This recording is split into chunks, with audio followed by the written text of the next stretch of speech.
अंगुलीमाल का नाम सुने हैं? हाँ। कैसे सुना है? बुक से पढ़ा है। बुक से? कहानियों में? हाँ। बचपन में कभी दादी और नानी सुनाया करती थी अंगुलीमाल की? नमस्कार, मैं हूं अवधेश, आप देख रहे हैं द हिंदी रिपोर्टर। कैमरे के पीछे हमारे साथ में हैं अंकित जायसवाल जी।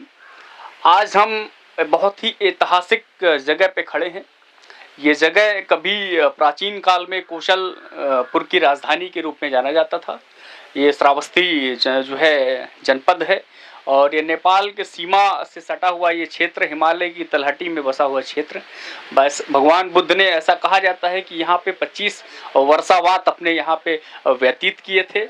और जिस जगह पे मैं हूँ, ये नाम बड़ा विशेष है। आप लोगों ने बचपन से इस नाम को सुना होगा, दादियों की कहानी में सुना होगा, नानी की कहानियों में सुना होगा, और हो सकता है अपने बड़े बुजुर्गों से आपने कई सारे किंवदंतियों में भी सुना होगा इस जगह के बारे में। दरअसल ये जगह, इस जगह का नाम अंगुलीमाल है। ये अंगुलीमाल एक डाकू हुआ करता था। चूंकि डाकू होने से पहले भी उसके पीछे का कुछ इतिहास है, उसके बारे में हम आपसे बाद में बात करेंगे। ये जो जगह आप देख पा रहे हैं कैमरे के पीछे, ये अंगुलीमाल स्तूप के रूप में ये जगह प्रसिद्ध है। और ऐसा लोग इसको जो है अंगुलीमाल गुफा के नाम से बोल देते हैं, लेकिन जो सच्चाई है वो ये है कि ये अंगुलीमाल गुफा नहीं, ये अंगुलीमाल स्तूप के नाम से जाना जाता है। और जो इसके पीछे की जो कहानी है, हमने आपके बोला, जो अंगुलीमाल के विषय में आपको हमने बताया। दरअसल जो अंगुलीमाल था वो पहले से डाकू नहीं था, जन्मजात डाकू नहीं था। पहले उसका जो है नाम अहिंसक था। और महाराजा जो कौशलपुर के राजा थे प्रसेनजीत, वो प्रसेनजीत राजा के महल में एक राजपुरोहित हुआ करते थे। और उन्हीं के राजमहल में जो है उन्हीं राजपुरोहित के परिवार में इस अहिंसक का जन्म हुआ था। और जो किंवदंतियाँ ऐसा कहती हैं कि किंवदंतियों के अनुसार जो अंगुलीमाली डाकू है उसको एक श्राप मिला था, और उसी श्राप की वजह से लोगों की उंगलियां जो है काटता रहता था। एक अंगुलीमाली डाकू एक इतिहास का ऐसा नाम जिसे लोग उंगली काटने वाले डाकू के नाम से जानते हैं। लगभग 999 जो व्यक्ति हैं उनकी उंगलियां उसने काट करके माला के रूप में उसको पहन रखा था। तो जो अहिंसक था, जो बाद में अंगुलीमाल कहलाया, दरअसल किंवदंतियां यही कहती हैं कि उसको श्राप मिला था, जिसकी वजह से श्राप की वजह से वो जो है अंगुलीमाल डाकू के रूप में प्रसिद्ध हुआ था। लेकिन श्राप के पीछे की जो कहानी है, उसके पीछे के जो वजह है, वो हम आपको बताने का प्रयास करेंगे। इस ऐतिहासिक जगह पे महात्मा बुद्ध जी ने 25 वर्षावात जो अपने बिताए। अंगुलीमाल उस समय जब डाकुओं में लोगों की उंगलियां काटा करता था, उसने 999 जो है उंगलियां काट करके उसकी माला बनाई और पहन लिया। भगवान बुद्ध यहाँ अपने वर्षावात के दौरान इसी जंगल में आए हुए थे। ये तलहटी क्षेत्र है, जंगलों से आच्छादित है। इसी स्थान पे आए हुए थे भगवान बुद्ध।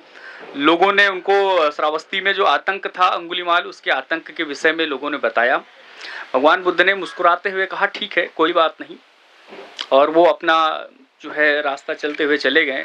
जंगल में जब गए तो उनको एक भयानक व्यक्ति दिखाई पड़ा, एक जिसने जो है एक चीखती और जो है दहाड़ती हुई आवाज में कहा, ए सन्यासी रुको, कहाँ जाते हो तुम? इस पे भगवान बुद्ध ने जो मतलब एक जवाब दिया कि मैं तो ठहर गया हूँ, लेकिन तू कब ठहरेगा? अंगुलीमाल ने कहा, ए सन्यासी ठहर जा।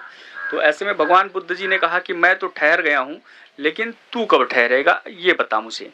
तो भगवान बुद्ध के जो औरा था, उनका जो आभा मंडल था, उसको देख करके वो मतलब जो डाकू था वो काफ़ी हतप्रभ हो गया। उसने कहा कि आपको मुझसे डर नहीं लगता है? तो भगवान बुद्ध ने कहा कि डरना उससे चाहिए जो वास्तव में जिसने इस विश्व का, इस जो है ब्रह्मांड का निर्माण किया है।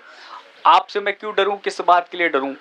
अंगुलीमाल ने कहा, मैंने 999 उंगलियां काट ली हैं और एक उंगली आपकी काट करके मैं अपनी 1000 उंगली पूरी करके अपने श्राप से मुक्त हो जाऊंगा।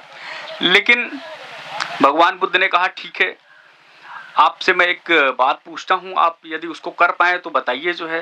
तो अंगुलीमाल ने कहा, ठीक है, बताइए। भगवान बुद्ध ने कहा, आप जो सामने पेड़ लगा है उसमें से 10 पत्ते जो है वो तोड़ करके ले आइए। अंगुलीमाल ने कहा, अरे इसमें तो बड़ा आसान है, ऐसी क्या कौन सी बात है? और वो गया 10 पत्ते तोड़ करके ले आया। लेकिन जब वो 10 पत्ते वृक्ष से तोड़ करके लेके आया तो भगवान बुद्ध ने कहा, ठीक है, आप तोड़ के ले आए हैं, लेकिन क्या इन्हीं पत्तों को आप उस वृक्ष में जोड़ सकते हैं? इस पर अंगुलीमाल ने कहा, नहीं, ऐसा संभव नहीं है। तो भगवान ने उसको उपदेश दिया और कहा बोधि भिक्षु मेरे पास आओ। और ऐसा कहते हुए उन्होंने कहा कि जो है जब आपको पेड़ से टूटे हुए पत्ते जो है जोड़ने का अधिकार नहीं है, आपको जोड़ने की ताकत नहीं है, तो फिर जो इंसान है उनके सिर को काटने का अधिकार आपको किसने दिया, या उनकी उंगली को काटने का अधिकार आपको किसने दिया। तो जब ये बात जो है अंगुलीमाल ने सुना तो वो काफ़ी हतप्रभ हुआ और उसे ऐसा लगा कि ऐसा कैसे हो सकता है कि कोई व्यक्ति इस तरीके से मेरा नाम चारों तरफ जो है फैला हुआ है, अंगुलीमाल डाकू के रूप में मैं प्रसिद्ध हूँ, और उसने जो है अंगुलीमाल जो है आप मुझसे डरे नहीं। तो ये भगवान बुद्ध से काफ़ी प्रभावित हुआ। बाद में उसने भगवान बुद्ध से जो है दीक्षा ली और अंगुलीमाल जो है बाद में भिक्षु कहलाया। बुद्ध भगवान का बहुत बड़ा जो है वो अहिंसक था, अनुयायी था। हमारे साथ में कुछ लोग हैं, उनसे क्या नाम है बाबू? श्रेय श्रीवास्तव। कहाँ घर है? वो बेंगा। इस विषय के बारे में क्या जानते हैं? हम अंगुलीमाल का नाम सुने हैं? हाँ, कैसे सुना है? बुक से पढ़ा है। बुक से, कहानियों में? हाँ। बचपन में कभी दादी और नानी सुनाया करती थी अंगुलीमाल की कहानियाँ? किताब में क्या कौन सी कहानी थी आप बताइए, क्या पढ़ा आपने, क्या करता?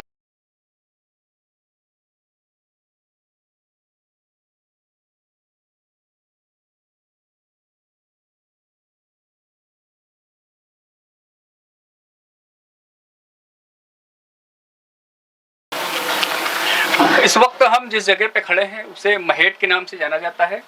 अभी ये जो जगह है ये सहेट और महेट के रूप में जानी जाती है। अभी हम जिस स्थान पे खड़े थे उसे सहेट बोलते हैं और ये चेतवन बिहार के नाम से भी जाना जाता है, लेकिन ये महेट है।